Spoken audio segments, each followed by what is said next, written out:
بفتح التلاجة عادي زي كل الناس، ببص لقيت قدامي الكازرولة باقي فيها حوالي نص كوباية لبن يتيمة وكمان ايه يعني راب.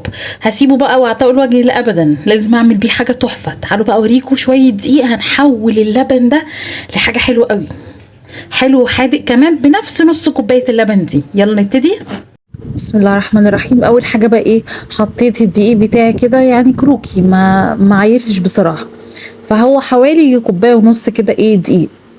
وبعد كده بقى ايه نخلته وحطيت عليه معلقه صغيره خميره فوريه، مش اكتر من كده، ان كميه الدقيق بتاعتي مش كبيره فمش محتاجه كميه خميره كبيره يعني. وحطيت كمان معلقه كبيره سكر،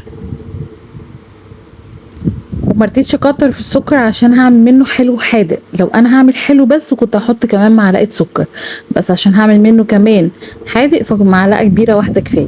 ورشه ملح كده طبيعي. اي معجنات او اي اكل، يعني الاكل طبيعي احنا بنحط فيه ملح. اي معجنات حتى لو صنف حلو حط فيها رشه دقيق اساسي معانا. بس كده بقى، دي المواد الجافه بتاعتي. هقلب الدقيق كويس كده، وبعد كده نص كوبايه اللبن الرايب بتاعي هبدا ايه اضيفها على الدقيق. طبعا نص كوبايه دي مش هتعجن لي كل كميه الدقيق، يعني هي مش كبيره، هي يعتبر كمان اقل من نص كوبايه.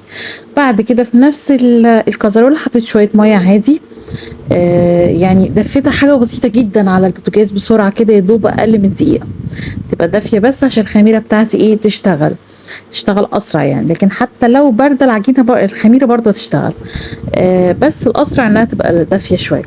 بعد كده بقى جبت ايه صينيه كده ورشيتها دقيق، وقطعت العجينه بتاعتي على شكل كرات صغيره كده في حجم الزيتونه، وهعمل منها زي ما قلت لكم جزء حادق وجزء ايه حلو. الجزء المالح الاول هبتدي بيه. جبت اول كوره كده، رشيت شويه دقيق صغيرين وهبدا افردها.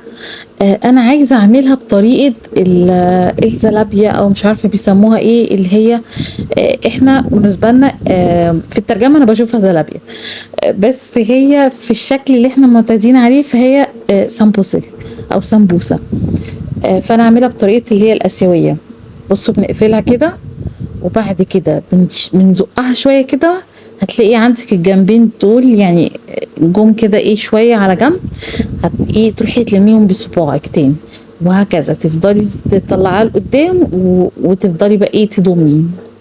انا حاولت، انا مش عارفه اشرحها لكم بالظبط قوي، بس حاولت ان انا الفيديو ما اسرحوش نهائي علشان يبان بالظبط انا عملت ايه.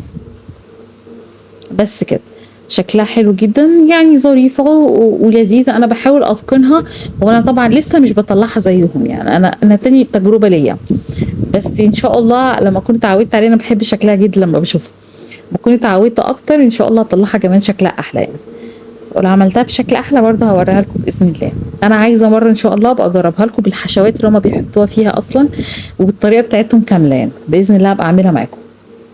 بصوا بقى، دي الطريقه اللي هي الكرات اللي هي زي ما هي ساده دي هنعملها اللي حلو بقى منها. هنقليها في زيت كده، الزيت سخنته شويه، وبعد كده هديت النار تماما. النار بتاعتي مش عاليه عشان ما تاخدش لون بسرعه، وتبقى من جوه اصلا لسه ما استوتش كويس. وسوري انا نسيت اقول لكم ان انا ما خمرتهاش تخمير، انا سبتها بعد ما قطعتها، سبتها ترتاح حوالي ربع ساعه مش اكتر من كده، يا دوب ترتاح، هي مش هتاخد وقت كتير في التخمير. بعد ما خلصت اللي هي بالحلو حطيت عليها جزء، حطيت عليه صوص شوكولاته، جزء تاني حطيت عليه سكر باودر، وطبعا اللي بالجبنه اهي زي ما انتم شايفينها برضه شكلها حلو جدا، وطعمها احلى حاجه يعني، احلى كمان من الحلو، بالذات اللي بالجبنه طعمها بجد خطير حلو قوي، طالعه مورقه جدا. خدوا بالكم العجينه ما شربتش ولا نقطه زيت، عشان هي ما فيهاش اي ماده دهنيه، لا فيها زيت ولا فيها سمنه ولا اي حاجه. جربوها ان شاء الله تعجبكم.